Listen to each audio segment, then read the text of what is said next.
Hey guys, it's Coaster Nerd Weekly. In today's video, since Thanksgiving was recently, I'll be reviewing a Thanksgiving themed coaster, the Voyage at Holiday World.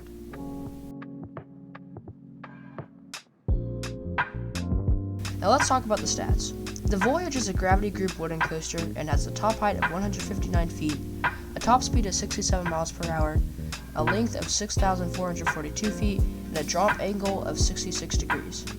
These stats are very impressive, especially for a wooden coaster. Now let's talk about the ride experience. The Voyage starts with a quick dip out of the station and goes up the 159-foot lift hill. You then descend the 144-foot drop, which gives some decent floater airtime in the front and some really good ejector airtime in the back. Then you go through the two giant airtime hills, both giving great sustained ejector on any row you sit in. You then traverse some hills that go in and out of tunnels. These hills all give great airtime in all the rows, and the tunnels are really cool. As first of all, I really like tunnels on coasters, and they also really add to the sense of speed very well. After these hills, you go through the twister turnaround section, giving some really good lateral moments. In this twister section, you go through two 90 banked turns, which feel really cool. You then take a twisted bunny hop into a tunnel, giving a cool airtime and lateral combo moment, where you then go into the mid-course brake run. This brake run does slow you down a bit, but I don't really think it kills the speed too much. Then comes my favorite part of the ride, a triple down inside of a tunnel.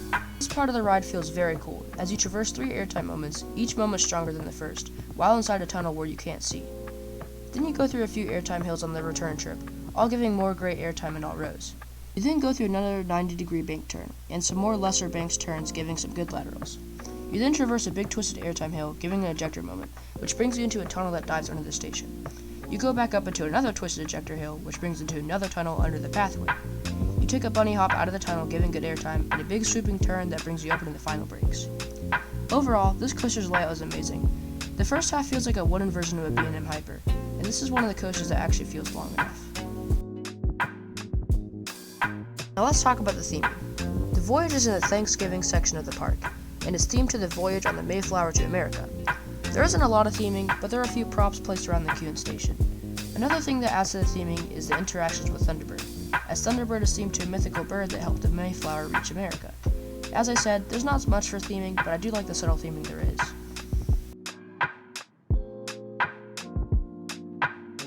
The Voyage is an amazing coaster with great airtime, good laterals, and an extremely long ride experience. This ride is my second favorite coaster that I've been on at the same time, and my favorite wooden coaster. Holiday World does a great job taking care of their wooden coasters, as this coaster runs super smooth. The only rough part of the ride I noticed was a pothole at the bottom of the drop, but this coaster is still amazing. So for the Voyage's final score, I will be giving it a 10 out of 10. This coaster is awesome, and it's honestly worth the visit to Holiday World alone. Thanks for watching my review of the Voyage. If you made it all the way to the end, I hope you enjoyed the video. If you enjoyed the video, please make sure to like and subscribe, as I plan on making more coaster reviews, and your support really helps a bunch. And I'll see you guys next time on Coaster Nerd Weekly.